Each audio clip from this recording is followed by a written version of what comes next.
Ladies and gentlemen, you're rocking with a GOAT. Kenn Dowell giving you motivation for growth. 2 toes down, he keep it realer than most. He do it for the culture, that's always the goal. Giving inspiration through information, providing liberation with conversation, giving fresh insight for elevation. Cause he knows this is how we reach our greatness.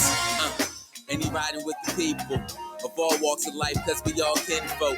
So when one win, we all win. So we all in. This is how we build community, you dig? So tap in, I will do it now.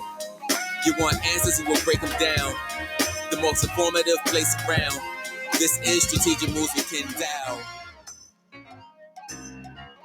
This is Strategic Moves with Kenn Dowell. This is Strategic Moves with Kenn Dowell.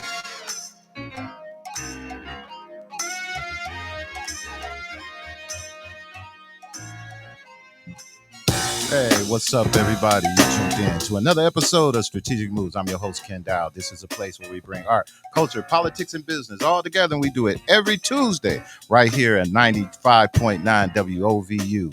And when I'm not shooting this podcast, I am the owner of Strategic Resources, where we specialize in political campaigns, government, and public relations work. I've been doing it for over 25 years in this city and around this state, and I want to make your next move a strategic move. So this program gives me an opportunity to do just that. I bring on some of the people that I met. We come on, we talk about some of our experiences, and maybe there's something you will get out of it that'll help you in your life or your personal or your business life. So if that sounds like something you'll be interested in, all I need you to do is go ahead and tune in and be a part of the conversation by calling in to 216-271-0959. Or if you're watching us on our social media platforms, we need you to hit a like, give us a subscribe button, and a notification bell as well, so that you know the next time this program's coming on. So with all of that being said, we're going to start going ahead and break this program down, because we got a very good program today. We have some interesting people coming on that's going to help us through this whole process of our discussions today. We're going to talk a little bit about DEI some more. We haven't let that DEI, I'm still on this DEI kick. We're going to try to make sure we milk this for as much as we can, because it's very important, because there's organizations and businesses and people out there who are being affected by this every day, and it's causing issue in our community, and we want to talk more about that.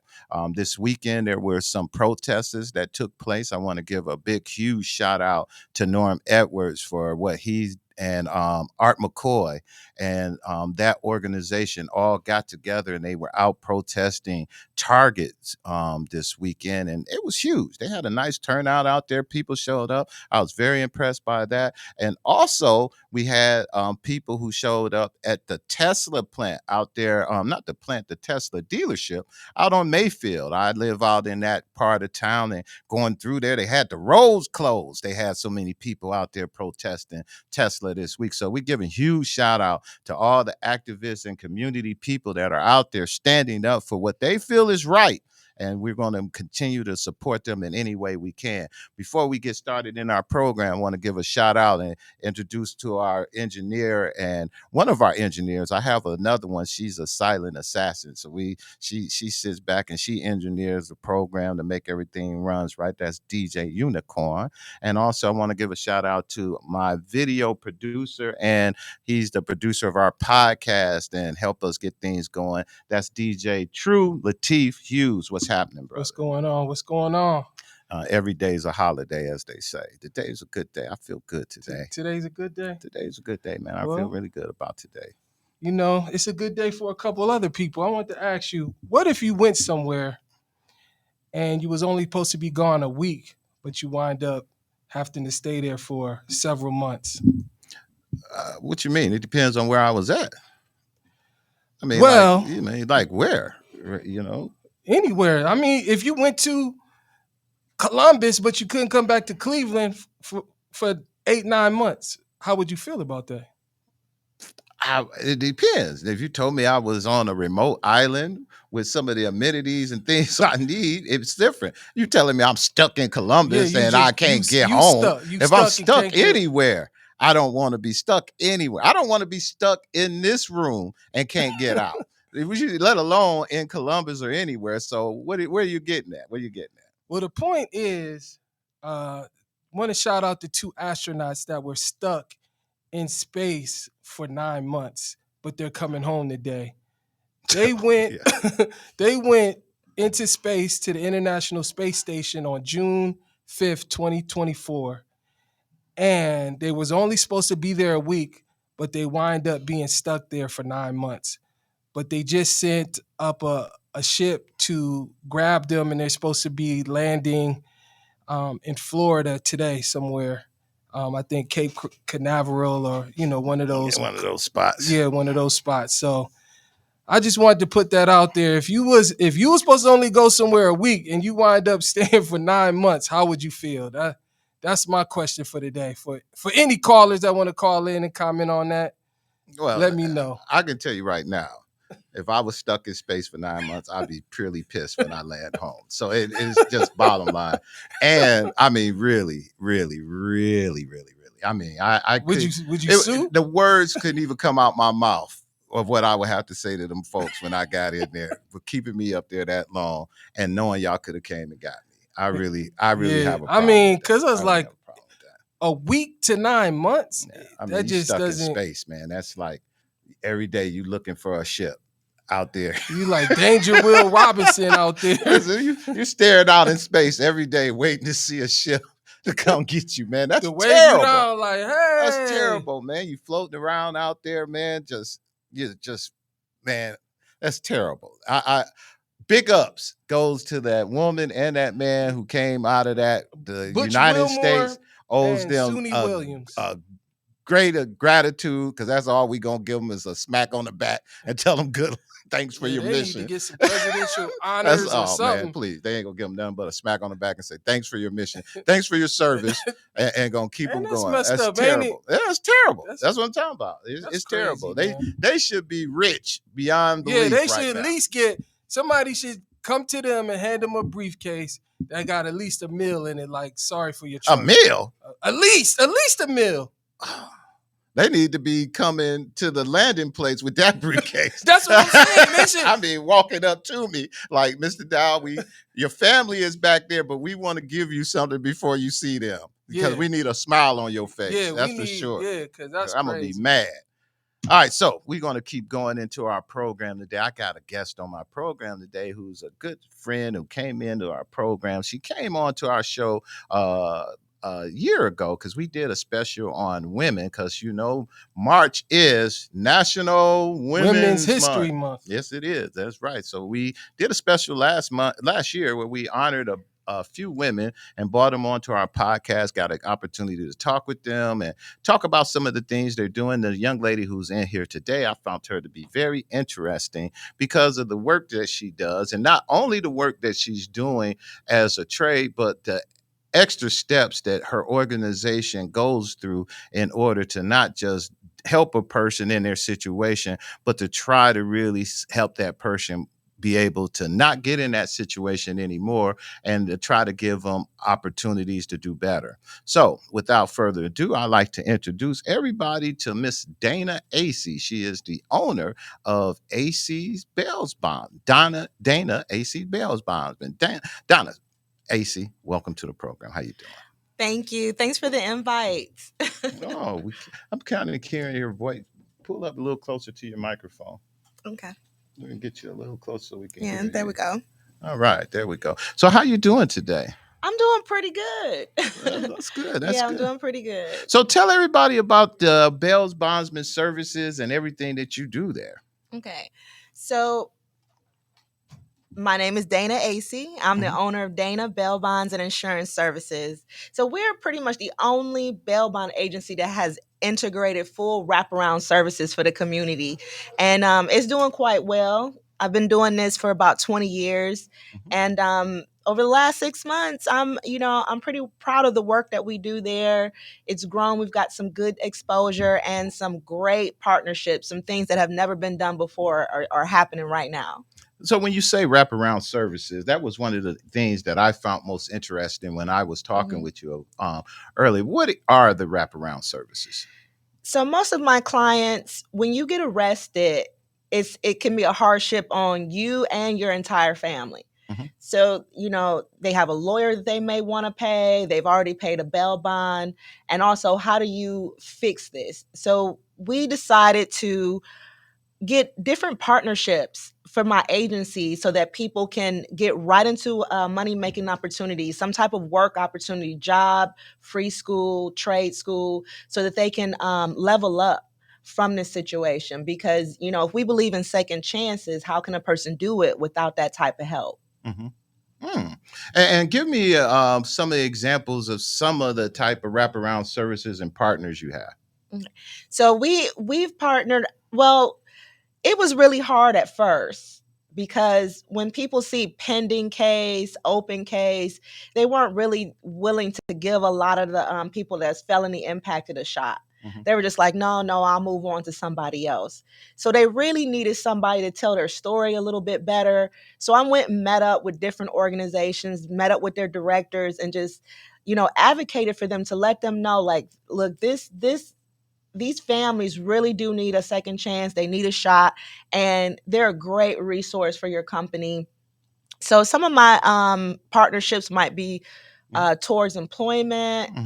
Mhm. They're really good. They show up for me whenever I call them. Mhm. They've been taking care of all of my clients. Okay. Ohio Means Jobs. Mhm. Um, Center for Employment Opportunities as well. They've been a great resource for me. Mhm. So a lot of them, they were a little skeptical at first, like they might be hard to place. But like I said, once you advocate the right way and let them know, like, these are families that actually want this. Mhm. They want to take care of their families.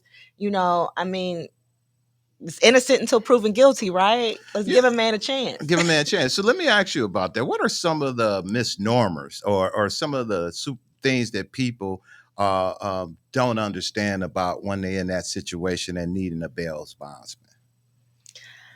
Um, well, first they're wondering if they can afford it. Right. Okay. Because you already know this is major Cleveland. Mhm. So a lot of us have our struggles out here. And, whenever you get arrested, you're thinking it's going to be hundreds or thousands of dollars. And they're thinking, like, I don't know if I can afford this. Like, what type of impact is that going to have on my family? So first, they're a little nervous about the price. Mhm. And then they find out how we can walk through this to make it work for your family. Then they feel a lot better. Mhm. A lot of people think that um they won't be able to get proper representation, Mhm. but we help them. I'm not an attorney. Okay. Okay. But we do give each family a consultation, a mini consultation, and let them know what the first few months of their life would look like so they're not stressed. We don't want families to be stressed out. Mhm. Stress just, I have a whole family going left, if they don't get a handle on that. So we want them to be calm so that they can be able to be productive in life. I know this was one of the questions I asked you before, and it comes down to paying that money back. We had that thing, and you said, when you had to go get Bubba and Mad Dog to go looking for him to go get that bail bonds Right. money back. You said, Dana, you said it's better for them to just turn themselves in, right? And you saying Right. most of the time they make a big deal out of it when it's really not even a big deal, right? Yeah, so some of these guys are scared. They feel like, well, is my attorney working hard enough for me? And they're thinking, like, they're getting nervous because maybe the attorney is not communicating with them the way they want it, the way they want it to happen. Mhm. And I'm just like, you just gotta relax, and they'll get stressed out and then bolt and run. And I'm just like, man, you were getting ready to get probation and didn't even know it. You playing around here, Mhm. So I've actually had to calm people down and talk to them like, man, you got us out here working hard, running these streets, trying to find you, you know, and you We you could have could just have got probation right, and walked out the door. right, went You back to know? work. Right, exactly. Which is the most important piece Yes. of why getting a bail bondsman and some of these things are important is because the sooner you can get back to work, the sooner you can try to pull those pieces together, the better off you are in all of these situations you're in. Correct?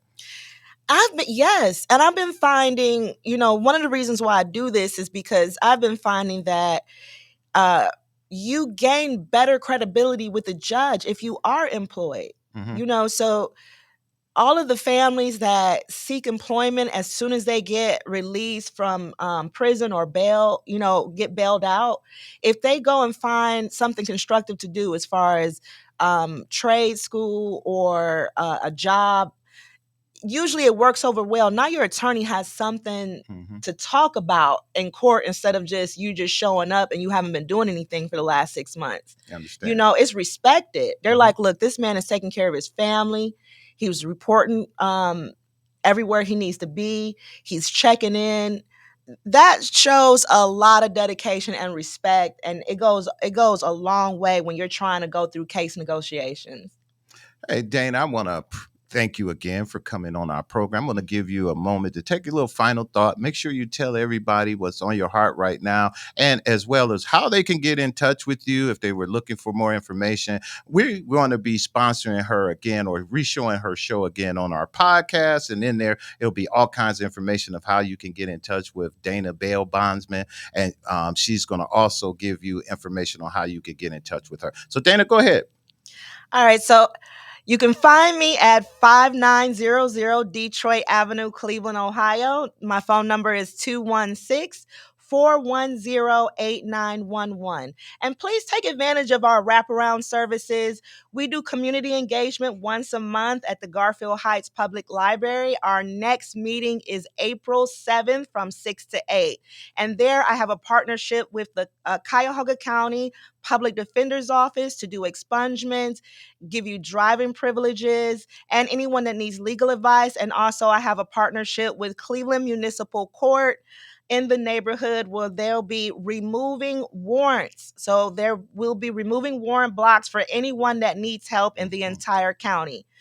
So thank you so much for having me on the show. That's why Dana was on here. She's just not a bail bondsman. See, y'all thought I just had to let you come in and talk about bail. No, she does a lot for the community and she does a lot for her clients and the people that goes through there. So please make sure you take heed to all of the projects that she says she's got going, and make sure you make it out to all of her workshops. We're going to make sure we leave some information here at the radio station, and we'll make sure we get that information out so people can get a handle on that and maybe take advantage of the expungement clinics and some of the good things that she's doing. Again, Dana, thanks for coming on our program. When we get back from the break, we're bringing on our DEI expert, Dr. Heather Burton. She's going to come on and we're going to continue our fight for what's right as it relates to DEI. We'll be right back. Cleveland, this is your show, your topics and your voice. Join me, Kenn Dowell, for What's on Your Mind Tuesday on 95.9 FM WOVU. Call in or comment on social media. Let's make this conversation unforgettable. Streaming live at WOVU.org.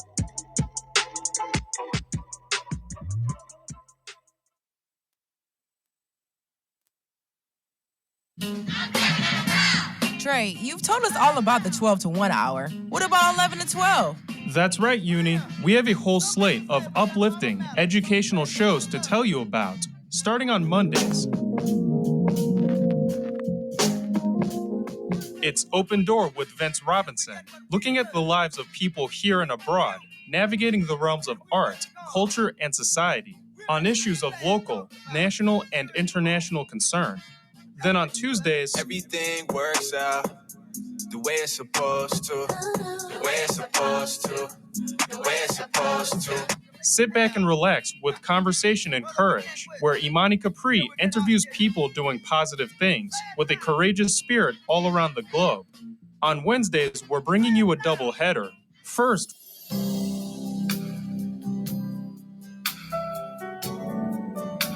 from 11 to 11:30, it's Dear Miss Laura.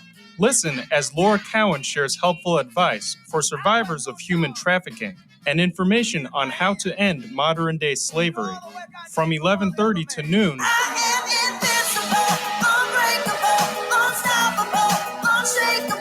it's Mind Over Matter with Venetia Ford, empowering people facing adversity to shift their thinking and refocus their thoughts to reclaim control over difficult situations in life.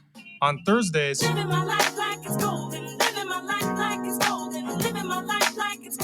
put on your business hat with the ATM Show, aka the All Things Money Show, with Ross Hassan and Sharon Murphy-Williams, where wealth meets wellness, access meets equity, and all things in our lives are tied into money. Finally,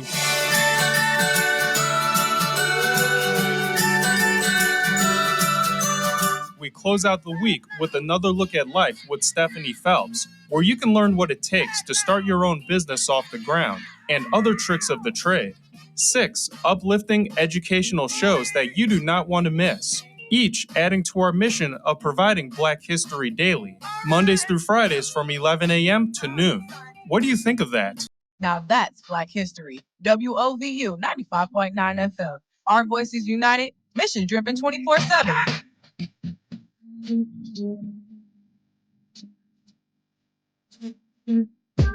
What's up, Cleveland? It's time to turn up the conversation. Tune in to the Strategic Moves with Kenn Dowell radio show for What's on Your Mind Tuesdays. Call in, comment, and connect on 95.9 FM WOVU, WOVU.org, and hit us up on social media. Let's go.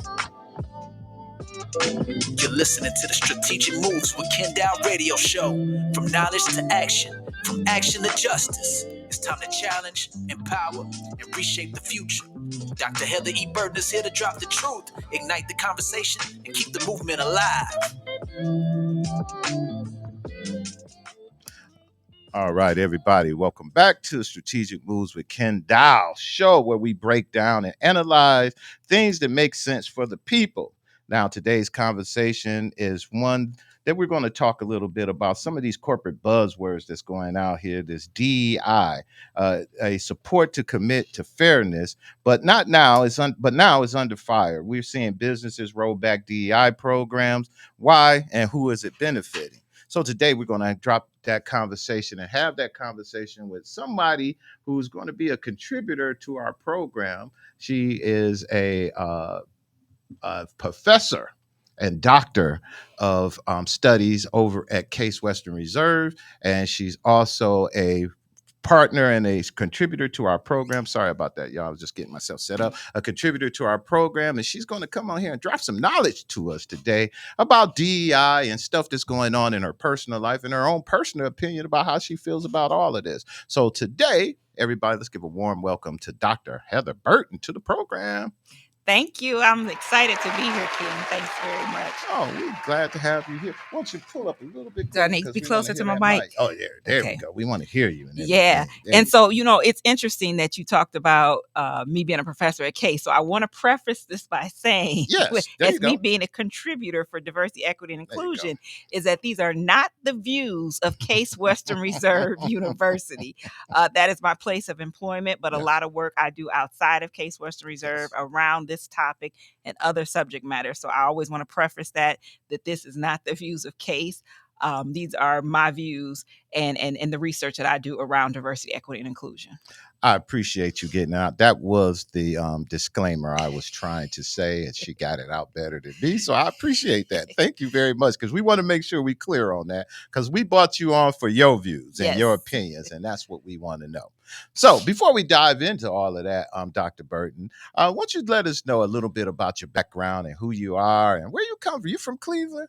I am from Cleveland. Okay. I am a unique Clevelander too, because I was raised on and have lived on both sides of Cleveland, and that's the unusual thing. You either East Side or a West Side. Right. But I have lived on both sides of town. I actually started in Cleveland Public Schools, then went to Warrensville, and eventually graduating from North Olmsted. Wow, that is around.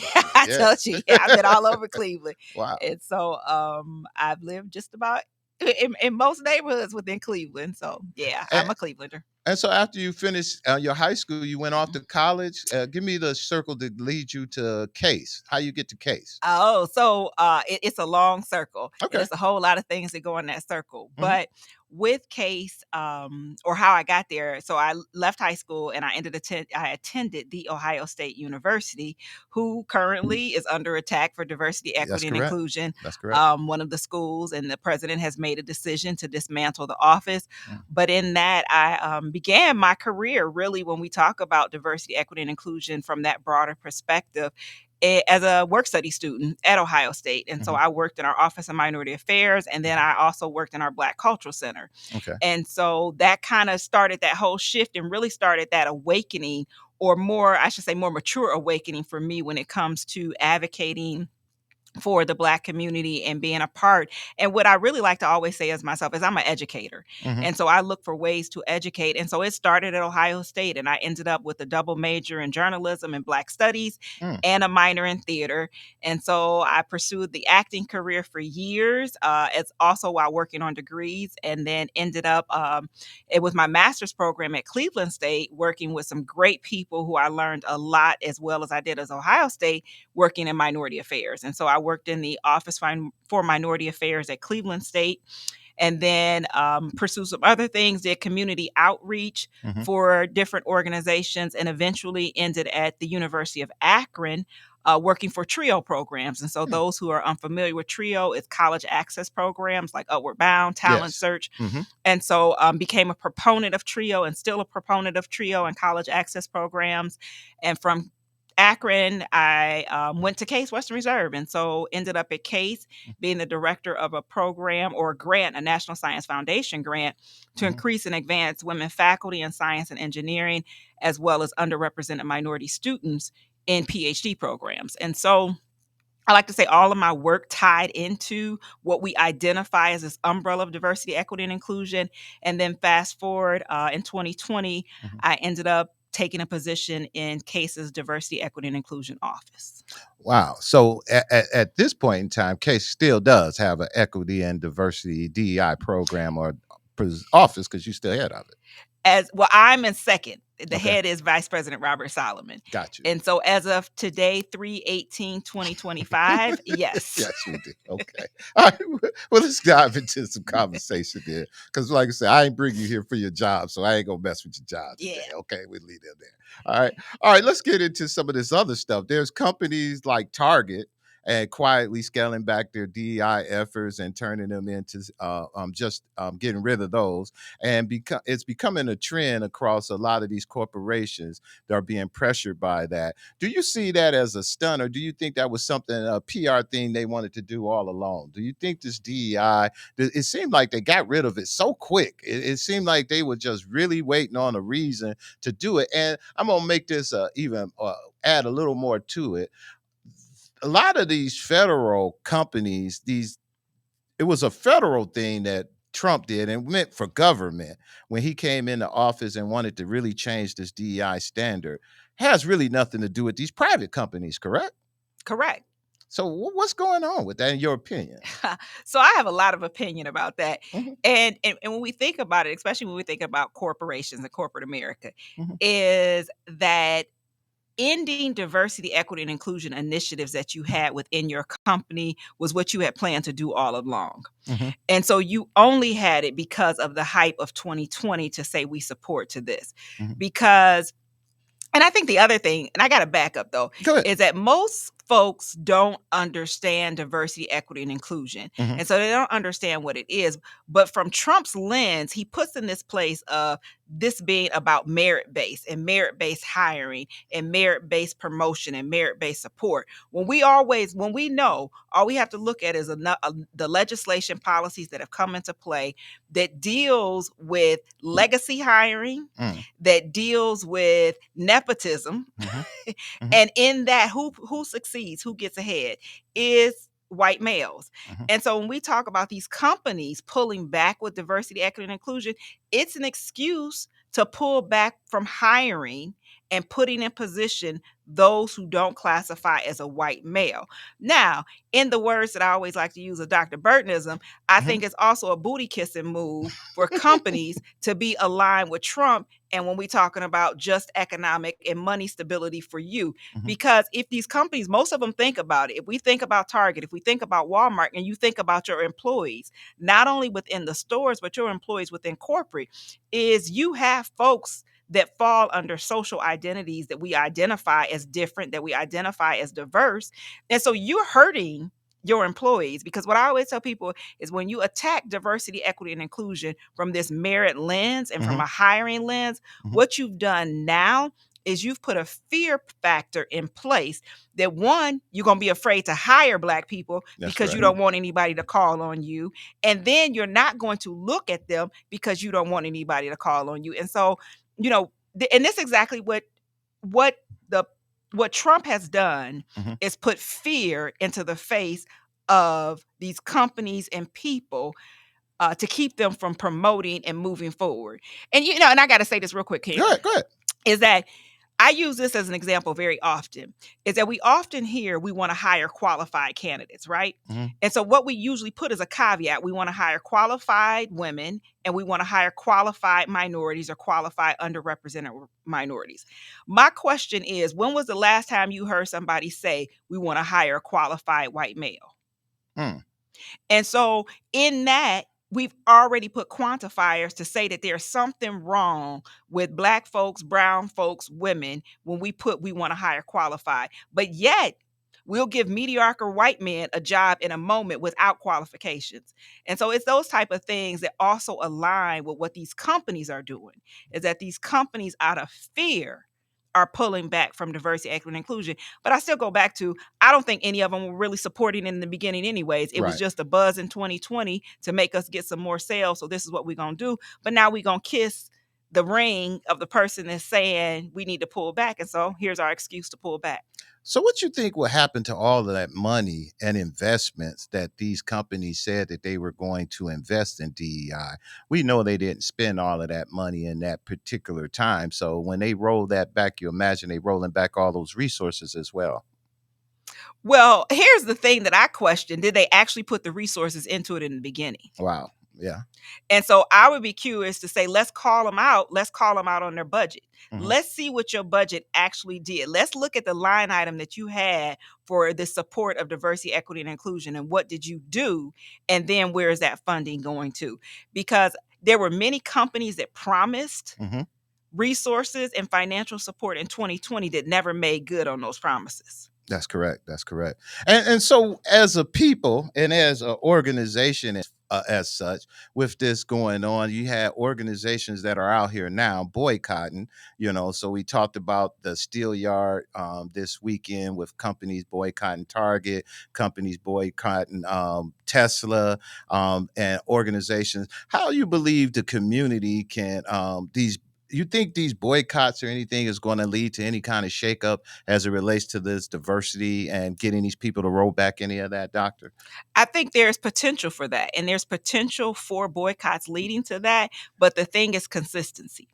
And so what tends to happen is that we think things should change in 5 minutes.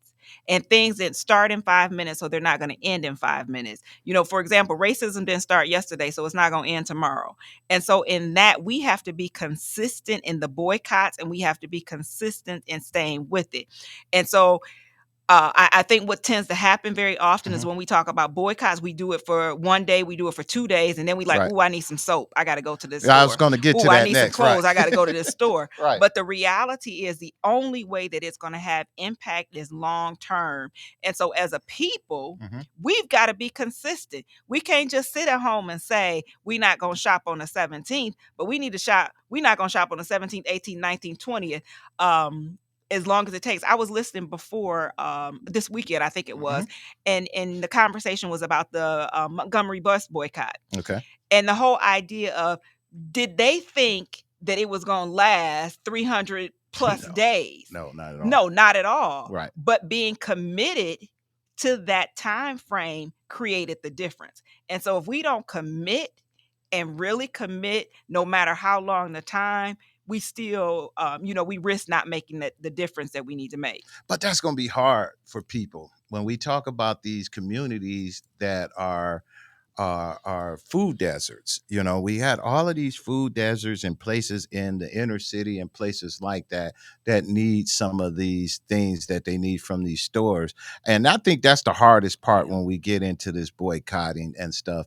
The people, I'll say it this way, yeah, our people now are much softer than we were back in those days. Back in those days, people would have just went off and, like you say, they did what it did. They had to get in cars with a bunch of people to get to work. They got in the cars with a bunch of people. People ain't gonna let you get in their rides this time. It's that kind of thing. When people had to do what they needed to do as a people for us to come together, we did. Right now, with the way we are, and the debate of folks just being soft, I'm gonna just call it for what I'm calling. They just soft. We soft. Our kids soft. All of them. Our race. We That's what we got. Right. Can we survive that, doctor? Do we have the fortitude to be able to withstand a boycott? I think we do have the fortitude. And I still go back that I think and thinking of history is Mhm. that, for example, I'm using the Montgomery bus boycott as an example. In most things, when we think about statistics, who Mhm. are the people that actually do the work? It's the 10. It's Mhm. the 10%. Right. Right. It's not the 80, it's not the 90. Mm. And I think when we talk about that, we have to have that strong 10 that can push the needle and that strong 10 that stays consistent in doing this. I agree. I don't know if I use the language of soft, but it is a different It's a time different and time. people are different when it comes to it. But Mhm. my thing always, and I say this very often, Mhm. is we've achieved so much that we forget Mm. where we have come from. That's true. And until we go back and realize that history was not so long ago, Mhm. one of the things I don't allow my students to say is back in the day. Ah, They okay. have to put dates with everything, because when you begin to put dates with everything, you see that we are not that far removed from the things that have happened historically. And that's what we got to get the community to understand. You 2 steps Mhm. from Reconstruction. That's correct. That's And so correct. we 2 steps from 1963 before the Civil Rights Act. And I don't think people are gathering that, because all they see what's in front of them right now. And they like, well, I got this. I got my grits. I got my eggs. Mhm. But You're in lucky if you got some eggs now, right, because I hey, don't eat eggs, so I don't even know. so you don't care, So right? so I save on the $7 eggs. And for those of you who want to live healthy, if you cut out eggs, your cholesterol can drop very well. Oh God, But I thought about it. I really did. I said, can I live without these eggs? And that's a whole nother show. We'll talk about that on a whole I'ma nother. just say Can this we real live quick. without Can you live eggs? without eggs? But here was the thing. I didn't think I could live without eggs Okay. until I realized that my stomach was sensitive to eggs, because I used to eat like 3 eggs for breakfast, an egg Wow. sandwich. Mhm. I could eat a spinach salad with eggs, Okay. but So I've it was a lived without. choice. You It you was a say I'm choice. giving it up. Okay, Mhm. that's cool. But we'll talk about Yeah, we're eggs on gonna do another our show. egg show. Yes. Yes. So you was talking about the fact that, people just doing what it takes in order to be able to get through that. And I think that's something we're going to talk a little bit more on. We're going to take a quick little break to come on back. And when we get back, we're going to talk more with Dr. Burton. If you want to be a part of this conversation, all you have to do is contact us at 216-271-0959. Ask Dr. Burton anything you want. She's an open book. Call her right now. We'll be right back. What's up, Cleveland? It's time to turn up the conversation. Tune in to the Strategic Moves with Kenn Dowell radio show for What's on Your Mind Tuesdays. Call in, comment, and connect on 95.9 FM WOVU, WOVU.org, and hit us up on social media.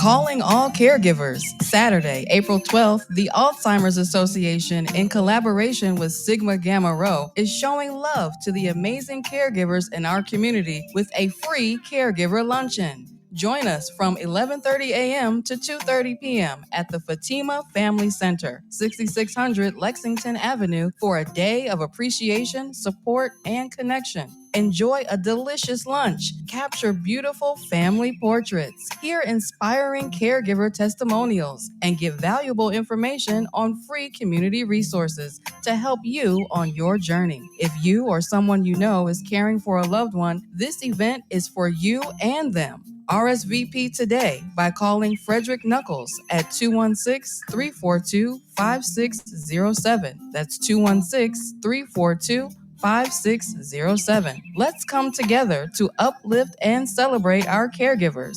Saturday, April 12th from 11:30 a.m. to 2:30 p.m. See you there. This message was brought to you by the Alzheimer's Association and WOVU 95.9 FM. Our voices united, mission driven 24/7. You were made to live a good life, and that's what I believe.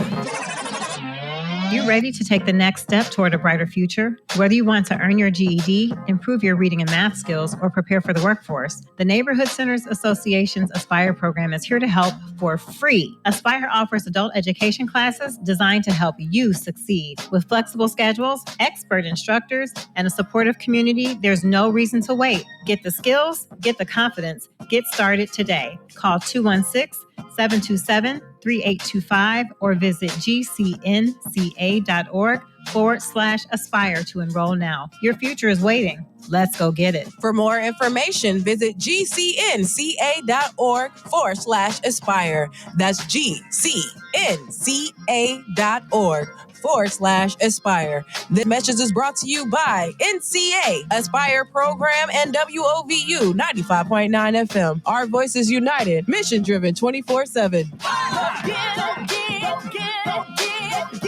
Get your blessing.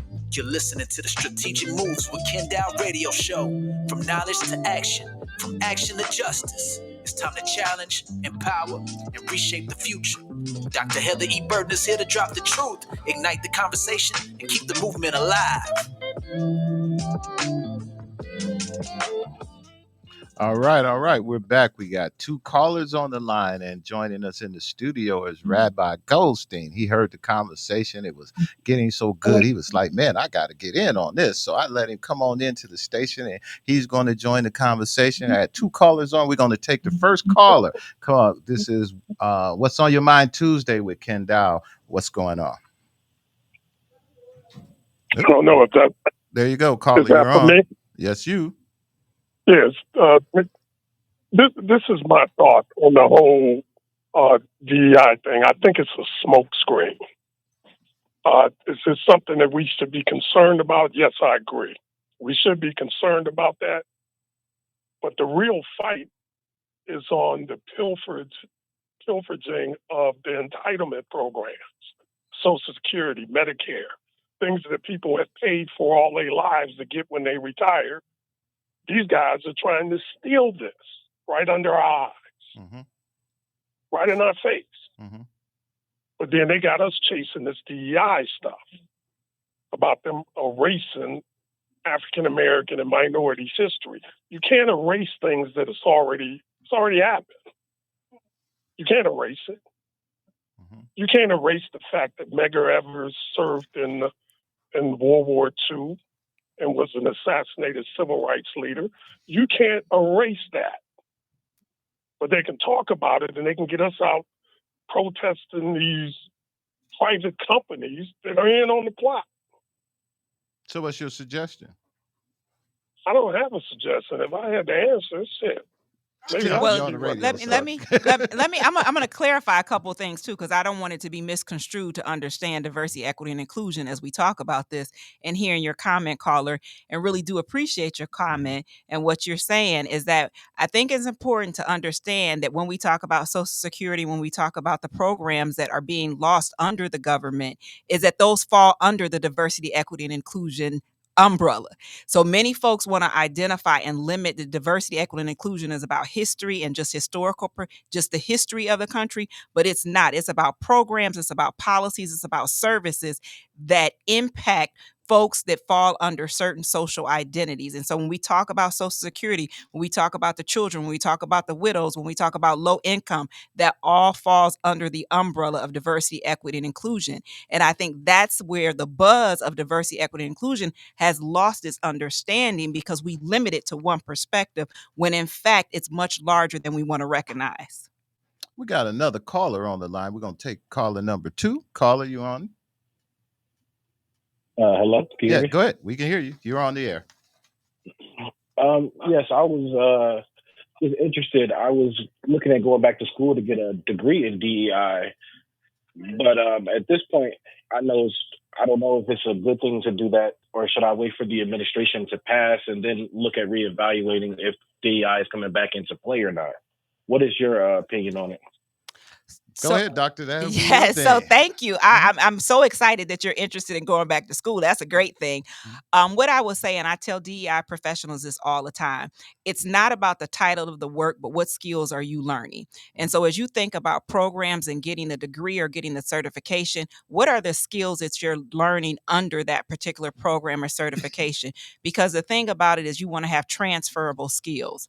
So it's less about the title, but what are you learning in the program? The other thing to think about, though, too, is making sure that if you do go to a program currently that's geared towards diversity, equity, and inclusion, is that they're not going to lose that program while you're in the program based on funding and that sort of thing. And so you want to investigate, how is this program being funded, who's responsible for this program, and what's the longevity of it. All right. Thank you, callers, for calling in. Anybody else you'd like to call in, you can call in at 216-271-0959. That's 216-271-0959 if you'd like to be on the call. We got Rabbi Goldstein walked in the studio and he was handing me something he wanted me to read. And I said, Rabbi, it's too many words on that page for me right now, man. We in the middle. You're going to have to tell us what's on your mind. So go ahead, Rabbi. What Well, you good got afternoon, over there, Ken. man? Thank you. And Doctor, I want you to know that last month I presented some of what I'm about to say at Case Reserve. Last month, I was the guest speaker there for the School of Social Science with Dr. Wilkes. Okay, with Scott, yes. Yeah, okay. We were having our Black Business Expo that day, so I missed you. Yes, all right. But John Henry Clark, in his book Restoring the African Mind, states in his book, the imperialism we're fighting is not an isolated thing. It is a system. As revolutionaries, from a dialectical point of view, we should understand that we too should have a system. You should have a counter system with a system, in an organization with an organization, not simply individuals full of goodwill.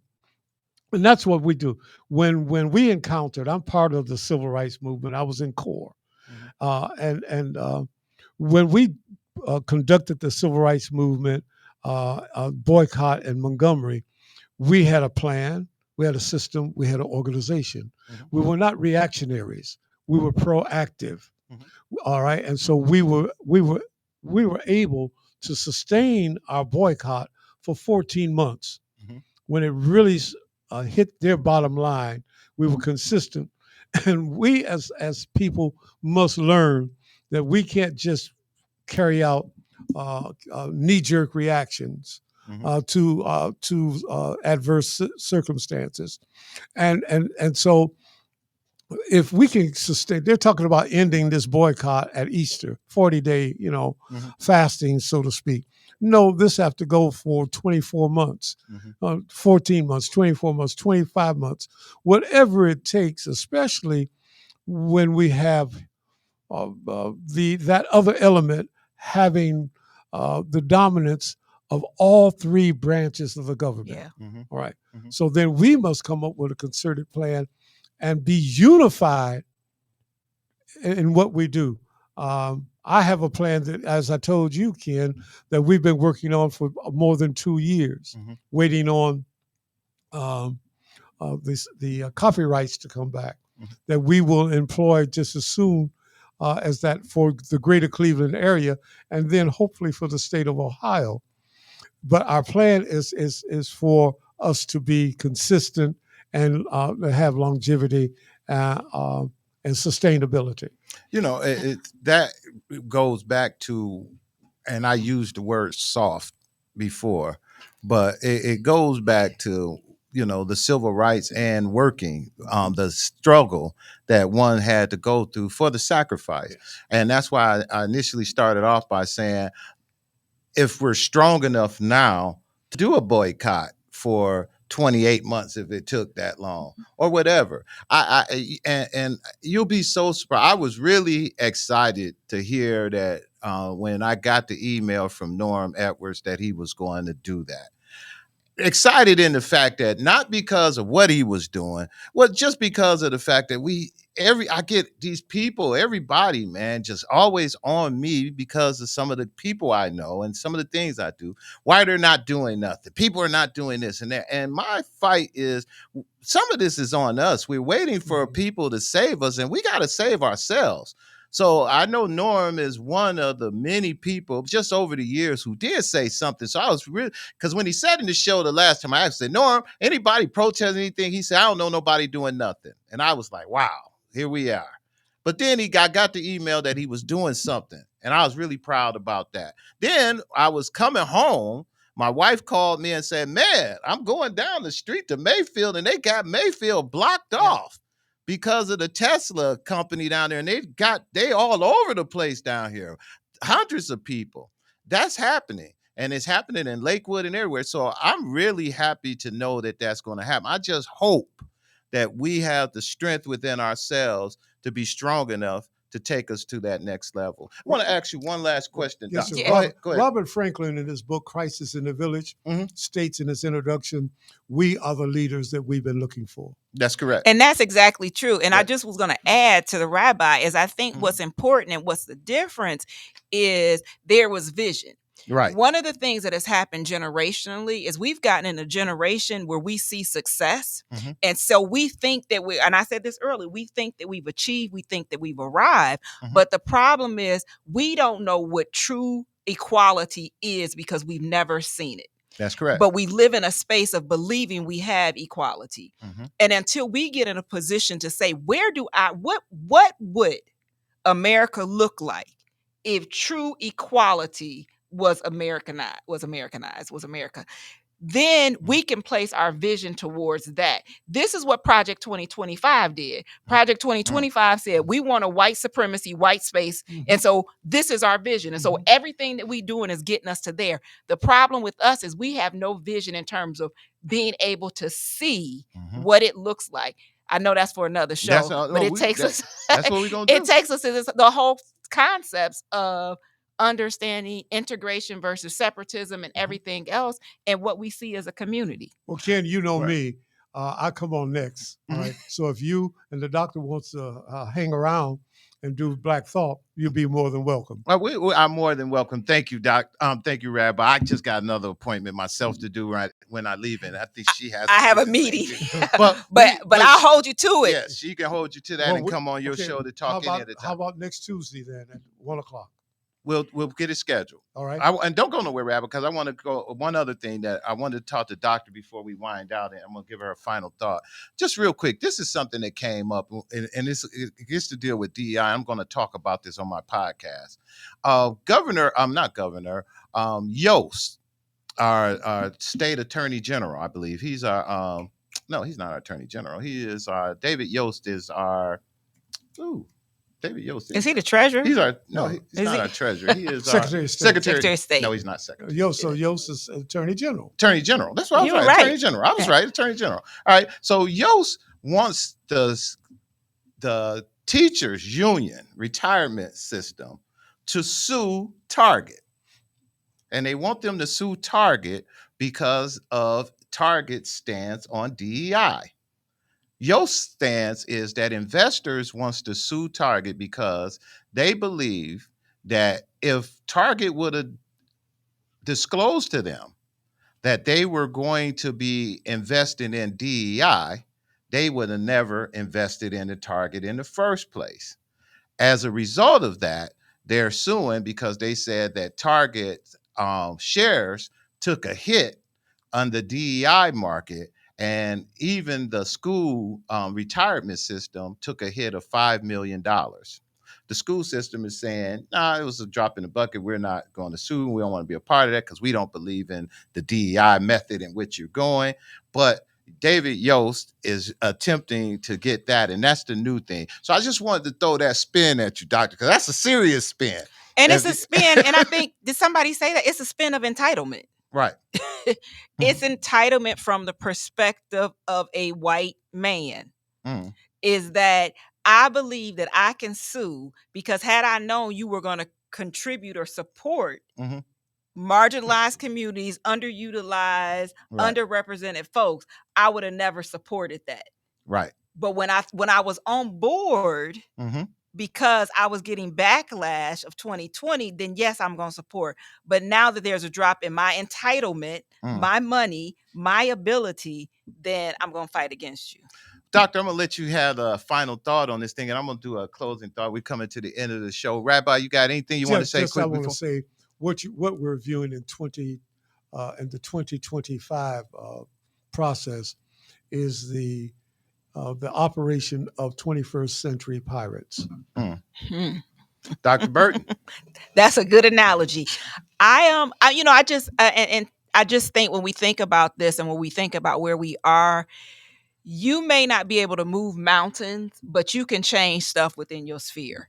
And you can be committed and engaged to do the work and do what's necessary.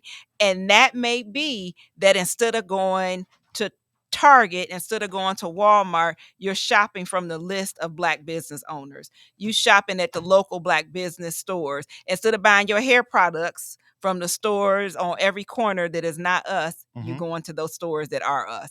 And I think that that's the thing that we have to get to. And that's the thing that we have to believe and keep moving forward. And then get a clear understanding of diversity, equity, and inclusion.